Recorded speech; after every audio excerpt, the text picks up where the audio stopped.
This is episode number 105 of the Homeowners Show. Whether you're DIY or looking to hire, we're here to help you find the best information and options for you and your home. My name is Kevin Hackett, and here with me is Craig Williams. Hello, and welcome to the Homeowners Show. We're glad that you could join us for this next expedition into your home ownership journey.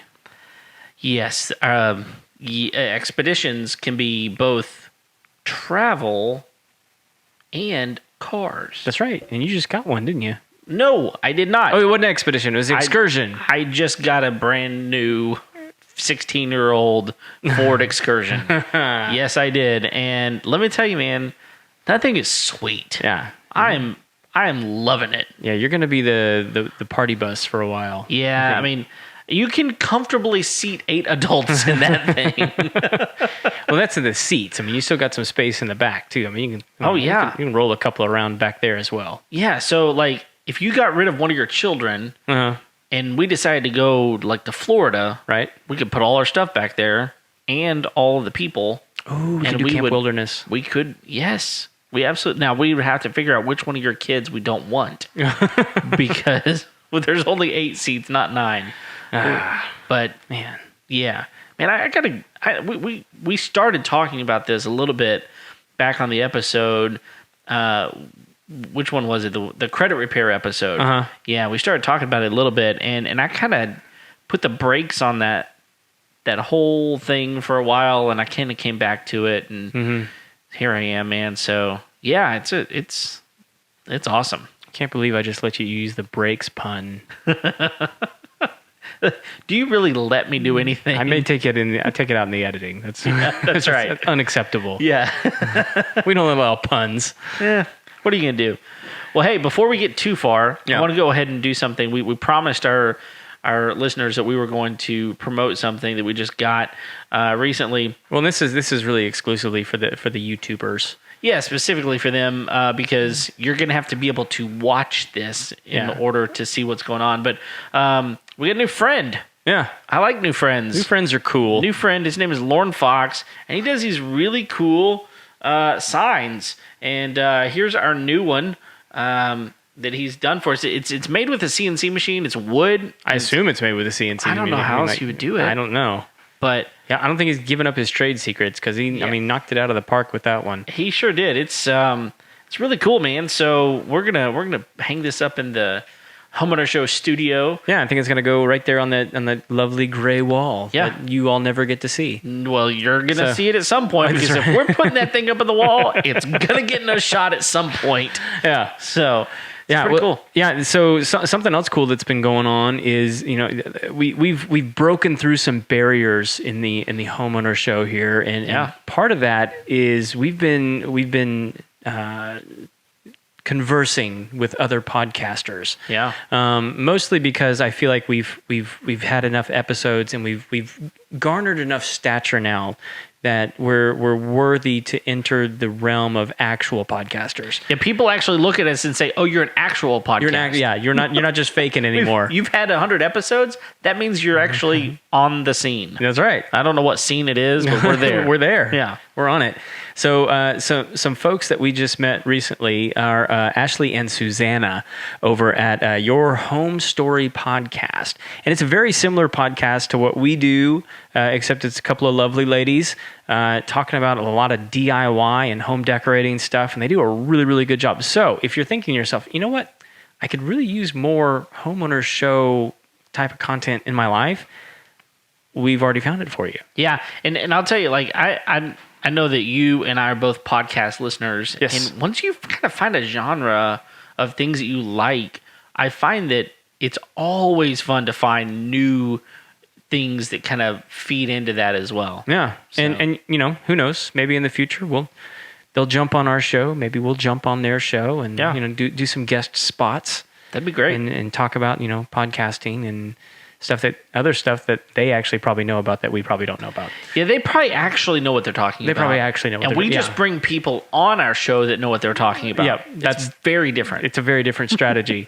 It's a bold strategy. Well, hey, So we've put out 105 episodes of content at this point, so we're fooling somebody. that's right. We've never offered to fool anybody. That's I true. think we've been very upfront with our ignorance. With our ignorance, with our ugly looks. That's right. I mean, all of the things, we're honest, if nothing else. Someone a while back said that we should do us, and that's what we're doing. Well, we are nothing but us. They said, you do you. And I said, okay. That I know how to do.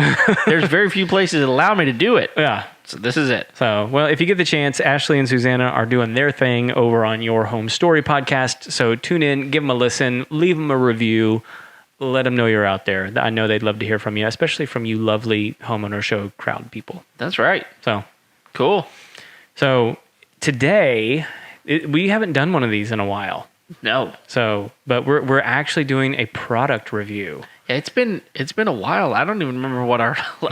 I mean, the last time we kind of got into this kind of conversation was right before we hit 100, where we kind of talked about power tools. Yeah, we did talk, and I think we even things. dipped our toe a little bit into this particular tool that we're going to be talking about. We did. But it's an interesting one because there's really only. And okay, let me back this up. There's only two legitimate ones on the market. There are other ones on the market that are out there, and I'll even name some of them because I've used the brands, just seeing if they're any good, and they're not. But I'm a big tester. I mean, like if it's out there and it says it'll perform, I'm willing to give it a go. Well, and this one specifically ties directly into your business. It does. And so you're having to use this day in, day out. This isn't just something kind of a DIYer type of thing. This is your livelihood, that you're putting everything on the line with this deal. Well, and that's why we're testing it. And we've tested it extensively at this point. And we just got one because we didn't want to invest in the line until we knew it was going to be viable. Sure.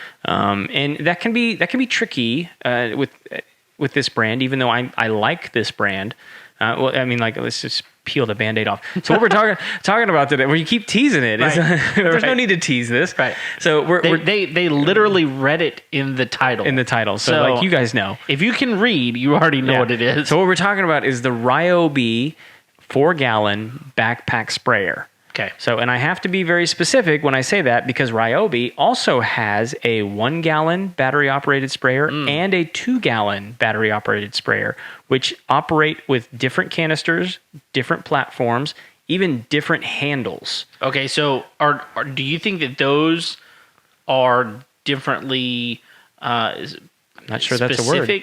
Differently? Differently? Is that it is. Yeah, differently. Are they differently? Yes. Are they differently? The grammar police is going to come for us. Maybe for you. I'm not wrong here.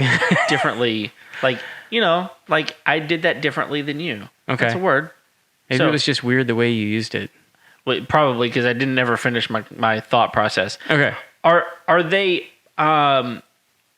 kind of promoting that to different people? So, for example, like if it's a 1-gallon or even a 2-gallon, so at my house, I have a 2-gallon sprayer that I use for weeds and things like that. So, do you think that the 4-gallon kind of steps it up to a whole new level, and maybe it is more for people that are doing commercial types of things? The only reason I think no is because it's operating on their 18-volt line. Okay. I think if they were trying to promote it more for more commercial use, which I don't think has ever been Ryobi's direction, I think it's mostly directed at residential homeowners and things like that for the tool line.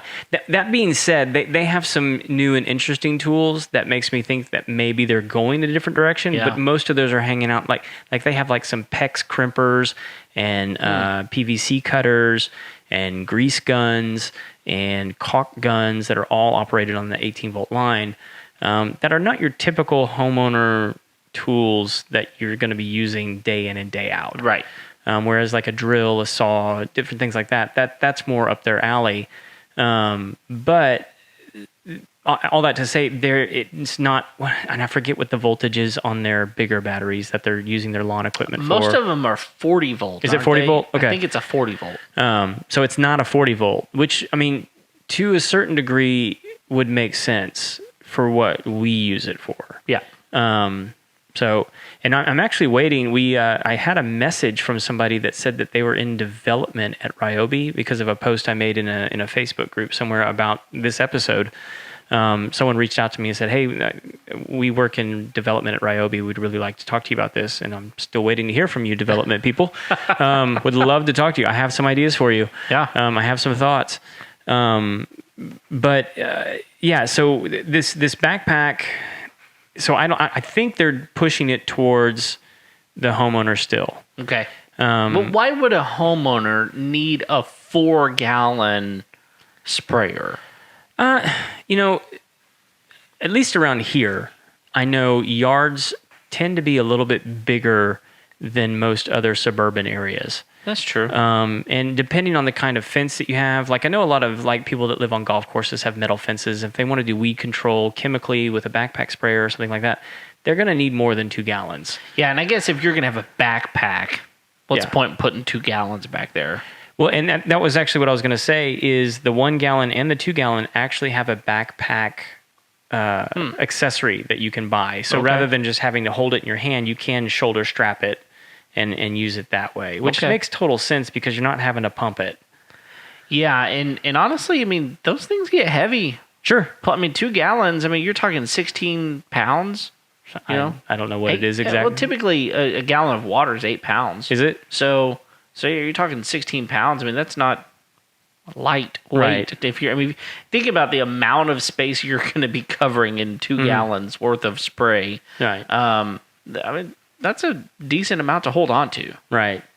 So, and like, I'll tell everybody out there why we went this way, because the only other person out there right now that's making what I consider to be a viable backpack sprayer is Milwaukee. Well, and we know, based on what we've talked about in the show before, that Milwaukee makes a very good product. They make a real good product. I haven't used the Milwaukee. I've watched lots and lots of videos about the Milwaukee, and the reason we decided to start testing the Ryobi is I could really not see a performance difference between the two based on the videos. Yeah. Just based off of Milwaukee's 18 volt, Ryobi's 18 volt, I don't see how one is gonna be able to outperform the other. Well, I guess the only difference is if their function changes, like whether it's a nozzle or just maybe the grip on something or the way the backpack fits, or just kind of some nuances that make it different. But beyond that, yeah, and I will say the Milwaukee does have different materials that it uses for the handle. Okay.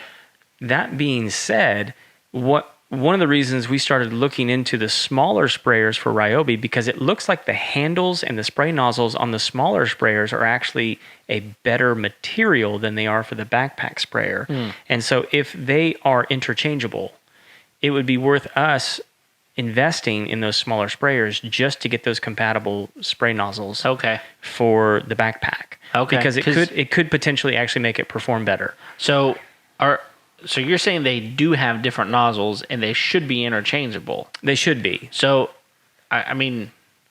Now, and the backpack itself actually comes with 3 or 4 different spray nozzle tips.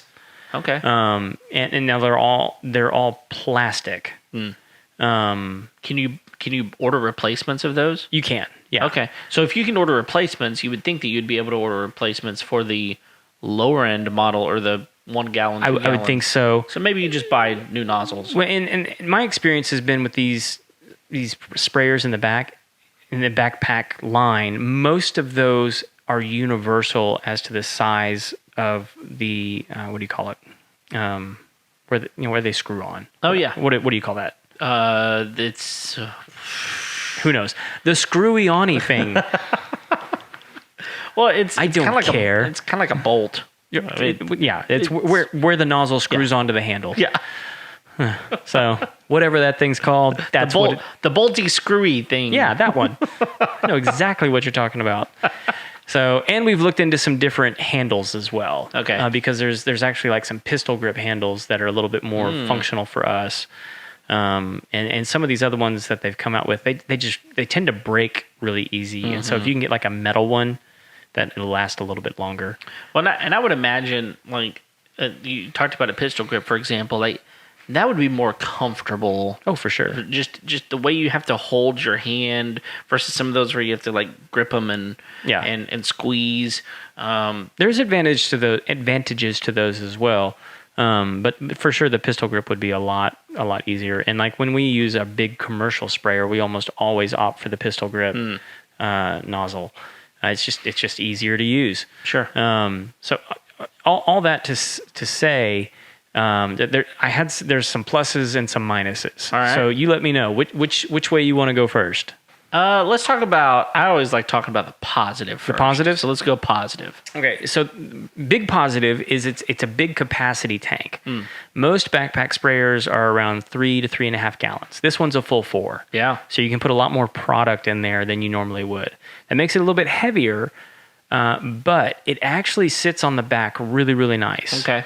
Does it have a like a belt? It does not have a belt. Okay. But it doesn't feel like it needs one either. Okay. It sits. I don't know. There's not really like I don't know how to describe it. Right. Traditionally, we use steel products. Yes. And let me right off the bat, the steel performs better. Okay. But I've never, ever, and I've tried out lots and lots and lots of backpacks. I've never found one to perform like steel. And okay. it's their SG20. And honestly, the design of it is basically like a super soaker. You have a chemical tank and then you have a pressure tank. Okay. And you pressurize the pressure tank and you can feel it in the handle as you get it. And I can shoot that thing 20, 25 feet in the air. Goodness gracious. And it just puts out product really, really nice. I've not found one to perform as well as that, including this one. Okay. And when I can talk about some of the other brands, but the steel is also very long, and so it sits low on the back, and it's not very comfortable. Okay. This Ryobi, man, like it has a mesh back and padding at the base, and it just feels better on the body. And so, like if you're going to be using it a lot, or if you're going to be carrying it for any amount of time, you want something that feels a little bit more comfortable. And it actually feels more expensive than any other backpack that I've put on. So it feels really, really nice. It has a good back feel to it. So that's really nice. The battery that comes with it. So we bought the one that came with the battery and the charger. And the battery is a 2 amp hour battery. Okay. So you're getting, out of that, you're getting what, like 25, 30 minutes out of it? No, I'm definitely getting more than that out of it. More than that? Really? So what they have said, and we haven't put the timer on it, but we've tried to put it to the limit, is that it will run 40 gallons of material. 40? That's what it says. So if that's the case, I mean, you're going from house to house to house in your business. But, right. But, I mean, goodness gracious. I mean, that's at least a day's worth, isn't it? Right. And so to put it in perspective, whenever we stop the truck for our business, we're putting about 3 gallons of product out at each house. Okay. So, and in a day, our techs will run through, 8 to 12 stops. And so at 3 gallons, we're not hitting 40 gallons, but none of the people that have tested this backpack have had to recharge the battery. Wow. In a day.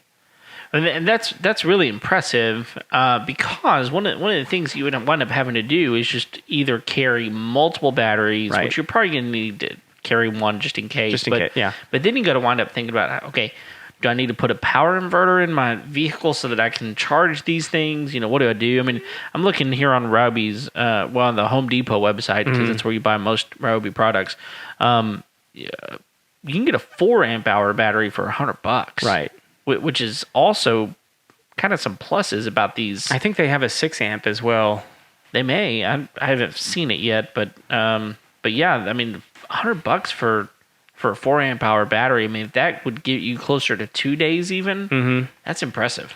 Yeah. Well, and so one of the reasons this one will work is because we use Ram trucks. Yeah. And all the new Ram trucks actually come with a power inverter in the front seat. Perfect. And so you can charge the battery in the front seat. You can plug the charger in and it just charges the battery. And it's no big deal. Yeah, and a lot of times with these rapid chargers, you could probably get it charged up between calls. Yeah. Or at least close to it. Easy. Yeah. So, but like I said, I mean, like we've what we've done is we've kept a backup backpack just in case the battery goes dead, but we've tried to push the battery, as far as we can. Yeah.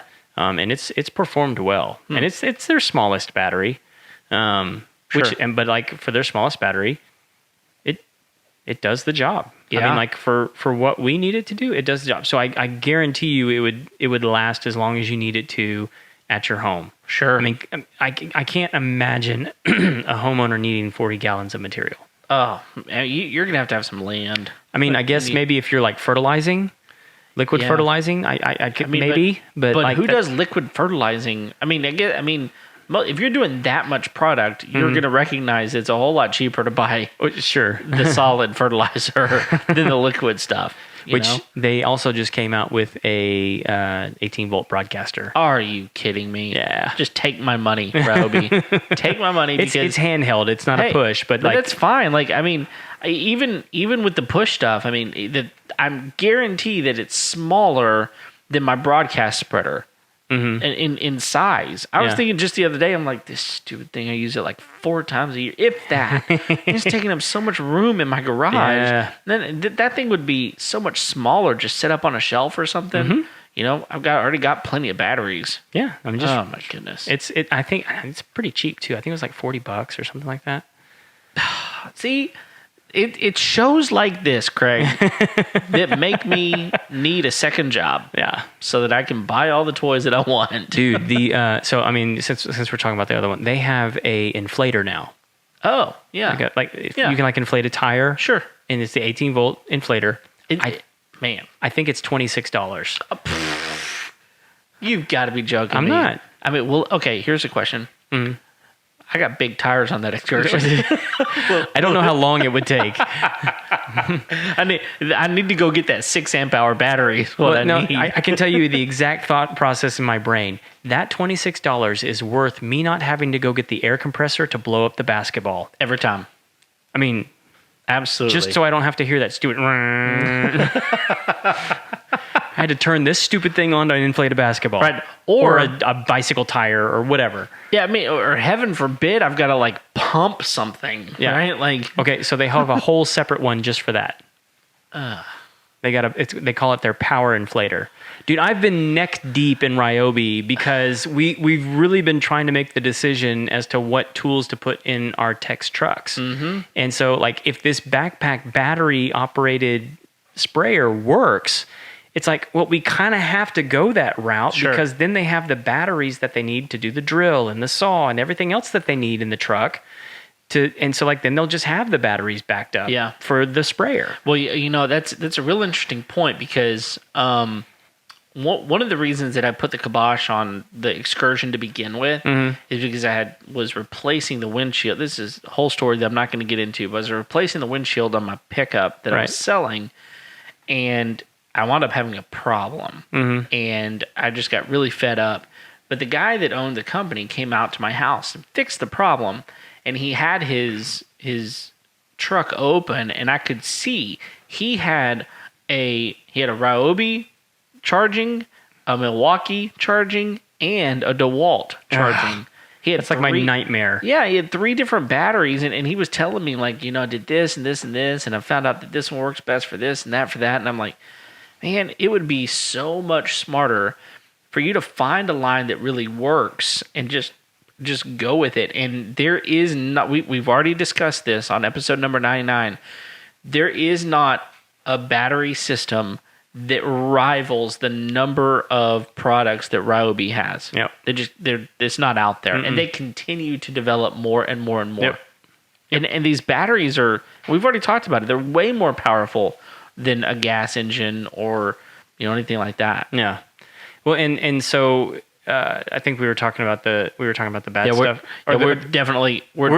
good stuff or the bad stuff. We're definitely off topic for a minute. And so here's another good thing about it. Okay. And this is actually one of the other reasons we decided is it's $149. What? I think that Milwaukee's way more than that, isn't it? The Milwaukee without the battery is $299.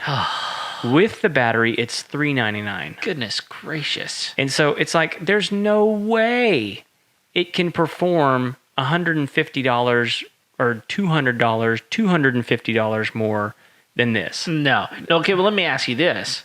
You said it won't spray as far as your steel, right? Okay, so we can get into that in a minute. Okay, I'm just wondering if that would make a difference. It can spray as far. Oh, okay. The distance isn't the issue. Okay. Okay. We'll get into that. I was just wondering, like, at what point would something be worth that much more? But it doesn't sound like there's probably a scenario for you that it makes sense. I can't. I mean, like, I'm willing to give it a go, Milwaukee. Like, send one to us. Send me one. I'll test it out. Sure. And I'll give my honest feedback. I just can't see it performing that much better. Yeah. And here's the other thing is, like, I already know that I can get a steel for $129. Yeah. But I've got to pump that. You got to hand pump it. And so, like, I already have a better product at a cheaper price. Right. It's just a convenience issue. It's a safety issue. It's Sure. all sorts of different issues are at play is why we're checking this thing out. So that's probably all the good stuff about it. But okay. Well, let's talk about price for just a minute, though. Yeah. Because not only is that a good price for a product, but you know that their batteries are cheaper. Yes. The batteries, for the long haul, you're going to spend less money on equally good batteries. I mean, the batteries, we can talk about this at some point if we want to, but the amount of performance difference that you're going to get out of an 18-volt Ryobi versus an 18-volt Milwaukee just for this specific purpose is going to be very similar. I would imagine. I mean, you're still putting the same number of volts through it. Right. The amp hours may be different, but it's still the same voltage. Well, and even if it's like a longevity issue, I mean, like, I'm not great at math, but like, you know, like a $50 battery versus, like, I don't know how much Milwaukee battery. I assume they're like 100. You said they're $100 more for the battery with the product, right? So I imagine they're about $100. Yeah. I mean, so, like, let's say it lasts half as long. Well, yeah. I mean, I'm still going to be spending the same amount of money. Yeah. But, like, I'm still willing to roll the dice and say that the cheaper one lasts longer at this point. Yeah. So it's just, you know, and if I have multiple batteries, like, there's less of an opportunity for one to, anyway. Well, your likelihood of being stranded on the job without a battery, right, is way less. Well, because, like, you know, just budgetary restraints, I'm not going to have as many batteries, sure, from the other brand. So, and if it feels like we're picking on Milwaukee, we are a little bit, yeah, because they're the only other ones that make a battery operated backpack sprayer. That's legitimate. Right. I'm looking at you, Chapin. Well, and we've said on another episode we love Milwaukee. Yeah. This is nothing against them. It's just that your products are a lot more expensive, Milwaukee. Yeah. Sorry. Yeah, and I was actually on one of these DIY Facebook groups, and there was a lady on there that posted a picture of a Chapin battery operated backpack, and she goes, "Can somebody tell me, like, why I shouldn't buy this? Because it's on clearance at Walmart." And I was looking at the packaging, and I was like, one, it's a Chapin. Yeah. 2, it says that it's using a Black & Decker battery. Ugh. And 3, it's on clearance. Right. They don't sell things cheap because they think they're great. Right. They sell things cheap because they need it out the door, and Nobody's they want buying some sucker to take it off their hands. That's right. And I've used the regular hand pump Chapin backpacks, and they're terrible. There you go. Enough said. I've used multiple variations of it. They're the worst. All right, so let's move on. We've talked about some pretty good things about it. So what are some of the cons? Well, real quick, one last good thing. Okay, good. It actually has a larger opening than any other backpack I've used. You mean for you to pour your product into? Yeah, and to pour water into, which is good, because typically what you do is you put your product in first, or you put, like, a base level amount of water in, then you add your product, and then you pour water in on top of that in order to Otherwise mix the it bubbles up, right? Depending on the product you're using, it can do that. Okay. The issue that you worry about is when it's kind of narrow and shallow, is it usually has, and this one does, it has a screen at the top in order to keep debris from getting into the tank. Okay. So that your pump doesn't get clogged and Sure. all that kind of, because it's you're going to get debris just because you're mixing chemicals and things like that there anyway. But your concern is splashback. And so with a wider mouth and a little bit deeper net, you're not having as much splashback when you're adding water to the product. Sure. Which is safer. Yeah. And some of these lids that they put on these backpacks, you kind of have to like grab them like a giant pickle jar in order to.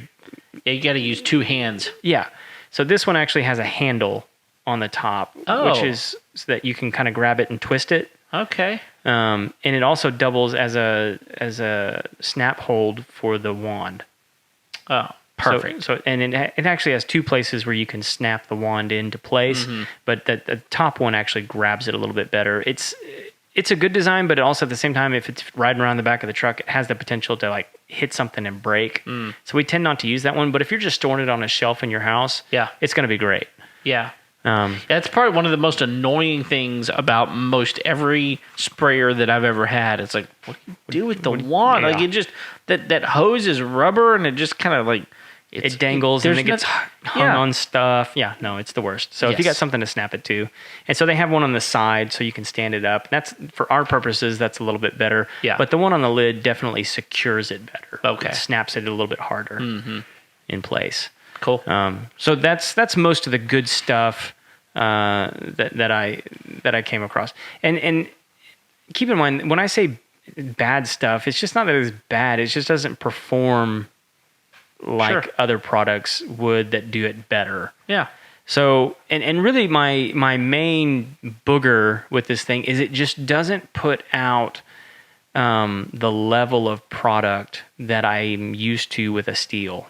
Okay. What do you mean specifically so about that? We like to put down a heavy band and like know that when we are putting product, we're actually getting like good coverage over that area. Yeah. So like if me or any of my guys have to like double back over an area, it's wasting, it's cutting into our efficiency on account time.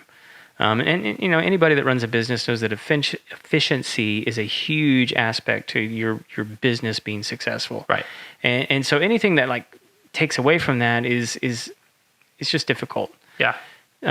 So this one just doesn't put out the level of product like a steel. It's still it's good. It's putting out a good amount of product, but because of the fan tips that it use, it's not an equal proportion of product. And so like if I take my steel and I go up to the side of your house where your foundation is and I pull that handle, I know that spot that I've set my fan tip to, I'm going to get complete coverage of that area. Right. This one, I get good coverage, but like I can still see dry spots. Okay. And dry spots to me mean vulnerability. And so that's just not a good thing. And so like we kind of have to like are doubling back a little bit in order to get the right. But still, it's still performing. Let me put it this way. This backpack is still performing better than a traditional pump-up Chapin from Home Depot. Like it's just way better. Yeah. And so it's still putting out a good amount of product. It's still, so you kind of have to like go back and forth between, am my doubling back, is that as much energy as I would have to be exerting to pump this thing up? I would guess the answer is no. It's not. Yeah. And we're also talking about like when you're talking about the steel, you're talking about like super top of the line. Yeah. Like you've gone through a lot of these, and you've determined in your mind at least that steel, nothing is better than that. Yeah. And while it's manual, it still is the absolute best. So we're comparing a product to what you've already said is the best. Yeah. So, well, and at some point, we probably need to do an episode on this. There was, I think it was like 6 or 7 years ago, they completely redid the design on their backpack. And it was a complete disaster. Really? I mean, people were like writing them ugly, ugly letters. Wow. There was hate mail. And like, I still have one of them. Really? That we need to bring it in here and take a peek at it. I mean, like, It was the worst. So, some person who's never used a backpack sprayer designed it. Yes, that's exactly what it... I mean, like some guy that was like, you know what? Things just need to look more like spaceships. That's who designed this thing. We need an aerodynamic backpack. I was like, I don't need it to look cool. No. I need it to work. Yes. And they opted for cool. Poor choice. And it wasn't even cool. Wow. Yeah. Well, okay. Well, let me ask you this question. So, we when you and I were talking about this offline at one point, that Milwaukee has, you can buy just a reservoir for it, right? Like they have separate reservoirs. Separate reservoirs, yeah. But and different kinds of reservoirs too now. Okay. So that's definitely a plus for them. Oh, yeah. But I assume Ryobi does not have that. No. Okay. That is an option, though, in their smaller sprayers. Okay. The 1 gallon and 2 gallon. You can buy separate tanks for those. Okay. So, yeah. I mean, and honestly, we don't mix out our products too much. But when we do, we flush the tank. I mean, like it's not difficult. Sure. So it's not, you don't find that you're losing anything with that necessarily. No, not at all. Other bad thing is where the battery goes on this thing is kind of awkward. But looking at the Milwaukee, where the battery goes on that's kind of awkward too. Okay. This one is just extra awkward because it looks like a nose coming off the back of the tank. Okay, so it kind of fits directly into the back. And I think that would be fine. But what they did, and I don't know, I guess maybe they were trying to protect the battery. It has like a weird plastic covering that you have to undo and unsnap in order to put the battery in. Yeah. And it's not watertight, so I don't know. Like, I mean, I guess it would protect it from water. Like if it was like hit through it, it wouldn't get as much water on it. Sure. And it has to be. They designed it to be really big because they wanted to be able to fit that 6 amp hour battery in there. Right. If you opted to upgrade. So if you've got that 2 amp hour in there, it looks like there's a lot of wasted space. There's a lot of room. You could fit a whole other battery in there. I mean, that's actually where we store our batteries. So interesting. So, yeah, and then the handle and the spray wand itself are, obviously economical. I mean, they're plastic. Sure. There's not any metal on them. Even though they are plastic, they still feel pretty sturdy. But like just from my own experience, like I know it's not going to last long. Yeah. I mean, those things get tossed around the back of a truck. They get pulled out. I mean, they're constantly in and out. And that plastic can sometimes get hung up in the back of a truck, hung up on a shelf, and they just snap. Yeah. And once they snap, I mean, like you can't do anything because you typically don't have backup parts for that. So you're looking around for like another sprayer to like Frankenstein. And that typically never goes well. Yeah. So do you know, are there replacement parts for that available readily? I haven't gone looking for them. But I would imagine they are. Yeah. I mean, you would think that something's got to be available for that kind of thing, especially. Well, and I mean, here's a good tip for folks out there. I mean, like if that ever does happen to you, usually you can go to like a lawnmower repair shop. And I think like the usual ones around here are called outdoor equipment. I think it's something like that. Yeah. Any place that sells like B&G products or commercial mowers, things like that. Those guys are usually happy to help residential homeowners. If you bring your equipment in there, if something's wrong with it, and they can usually fix it for a pretty inexpensive price. Sure. I've actually taken my sprayers in before because like my steels actually have a warranty on them, and so like if parts go out on them, I can just take them in and they'll fix them. Yeah. And so those guys are really good about keeping parts and pieces to get your equipment back up and running, especially sprayers because they carry like gaskets and handles and wands and spray, fans and all that kind of stuff. And so like, even if you just want a different option, you can go in and say like, hey, do you guys have like a replacement for this wand in case it ever breaks? And you can usually pick it up for like $10 to $12. Yeah. I mean, they're not, especially the plastic ones, they're just not expensive. If you want to go metal, it's going to be a little pricier. Sure. Well, and I would just think that for most people, what you're telling me is that this is a really good product. I mean, you're using this in a commercial setting. Yes. And it is intended it's probably, kind of geared toward the residential Yeah. person, someone who's using it. And if you're using it, a few times a year, maybe even goodness, let's say you went crazy, you used it once every other month, or maybe every once every month just to kill weeds or whatever. Like the likelihood of that plastic wand really breaking on you, unless you're just kind of negligent with it, or you throw it around or whatever, if you're rough on your tools, Yeah. it's probably gonna do the job. What do Sure. you think? Oh yeah. Well, and like at the end of the day, like if you use a backpack sprayer on a regular basis, one of the things that you should know, if you don't know already, is the thing that's more than likely going to break on that is the pump shaft. Oh, okay. It gets knocked off kilter. There's multiple gaskets, and it's actually a kind of an intricate little system that, at least on the steels and some of the other ones, that part of the reason the steel is because it actually has sustained pressure for longer than any other backpack sprayer out there. Okay. So whereas the Ryobi, it has constant pressure. Constant. And because it operates off of an electronic pump, there's not that shaft that's necessary, and so like it's less likely to break. Yeah, because from what I know, just because you've been over my house using it, it kind of comes around your side, and it's got to be about your arm length, right? And so because of that, you've got that thing protruding all the time. So if you take that thing off and you trip over it, or you just trying to get in the truck and it catches on something, that part actually doesn't usually break, because that, at least on mine, that one's metal. Okay, so it's not the shaft you're talking about. I'm talking about the pump shaft. Oh, okay. So the actual innards of the backpack that actually build the pressure for the liquid.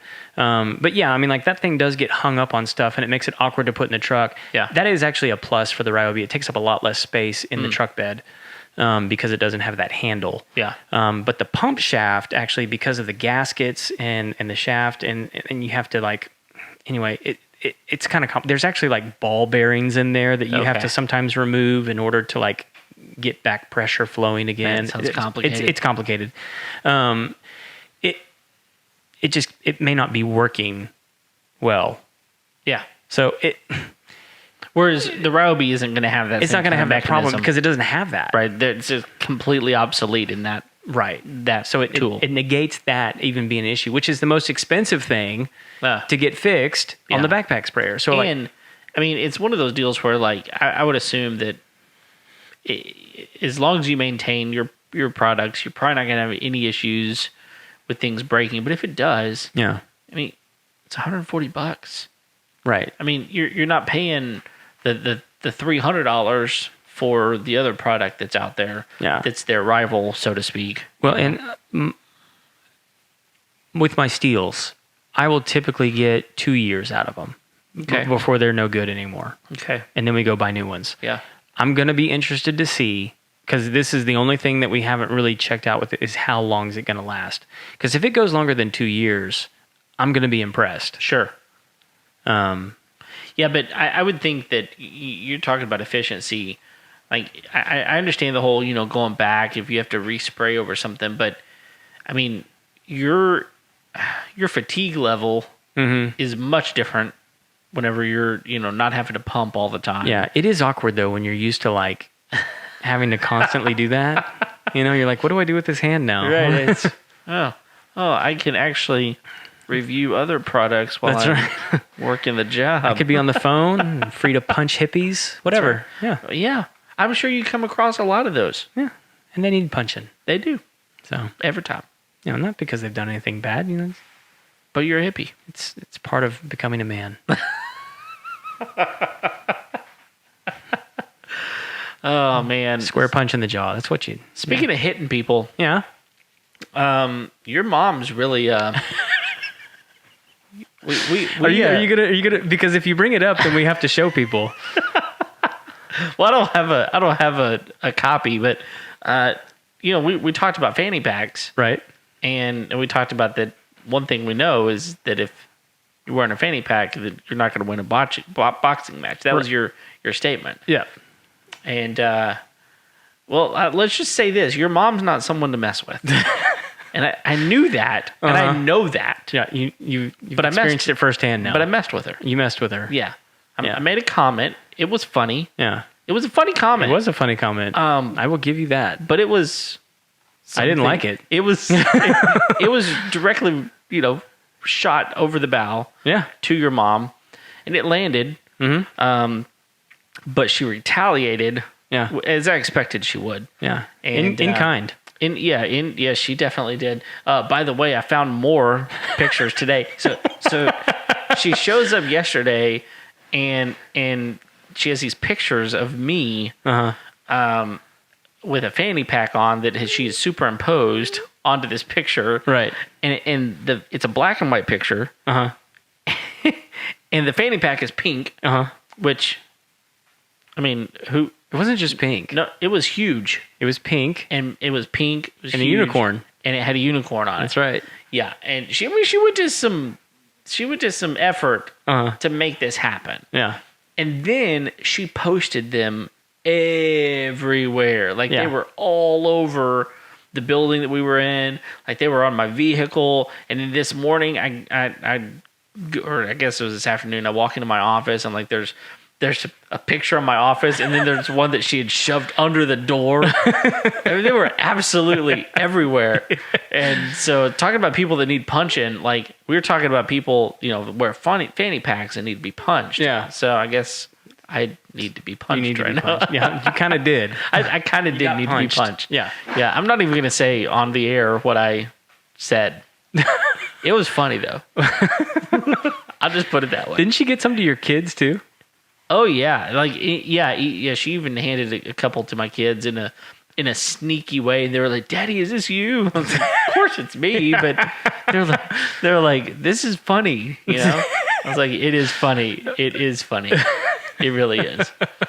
But so now we'll have to share with all the homeowner show folks the lovely Kevin fanny pack photo.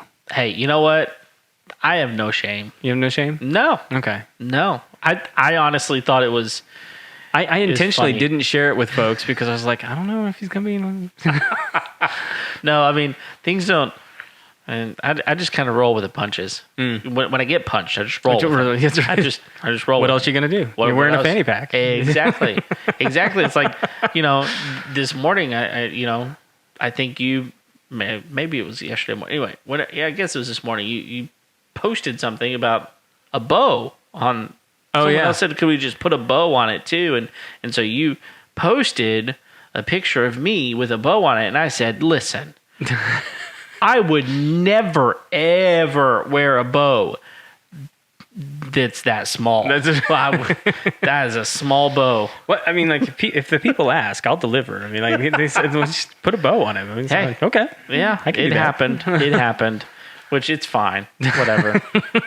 We are way off topic. Yeah, that's okay. What else do we need to talk about in relation to the backpack sprayer that we haven't talked about? If you want a battery operated backpack sprayer, this is a great option. Okay. And I really can't. I mean, like again, Milwaukee. If you want me to test it, I'll test it. Sure. But I'm not going to go buy it for $300. I'm going to buy this one for half that and know that it works pretty well. Well, I mean, like if I go get it, I'm going to be paying $400 because I don't have a Milwaukee battery. You got to have that. So, but yeah, I'm not willing to spend $400 to test out a backpack sprayer that may or may not work that well. I don't know. Right. Like I haven't tested it. I've seen some videos on it. It seems to perform pretty well. Yeah. It seems to perform about the same level as the Ryobi. So what's the point in trying to go buy one of those whenever what you've got seems to be doing the job? I could see me trying it out if I was already invested in that Milwaukee line. Yeah. And I'm not invested in the Ryobi line yet. Yeah. But they're making a strong case for themselves. Yeah, but see, the thing is, I am. Yeah. I'm already invested in that line. Yeah. I invested in that line. Actually, I had some buddies that invested in that line for me. I think I've talked about that before. Mm-hmm. Back when I got married, they bought me a bunch of Ryobi products, and I got dozens of tools. Well, and I'll also say this. I actually reached out to DeWalt. Because I was actually really hopeful that maybe they were developing a backpack sprayer. Yeah. Because I am very, very much in love with their concept right now. Yeah. I think the whole FlexVolt thing is brilliant. Yeah, it is. And I actually heard back from them. Oh, you did? Yeah. And they said that they are not planning, do not have one in development and do not plan on having one in development. Wow. Yeah, and I was like, golly, and like they just came out with some other new tools recently that I'm like, those are really cool. Yeah. Some of their compact brushless stuff, man. I really like their. Anyway, I like a lot of the stuff they're doing right now. The Flex Volt though, man, is just such a. It's smart. It's so smart. Yeah, it's smart. I wish other tools would.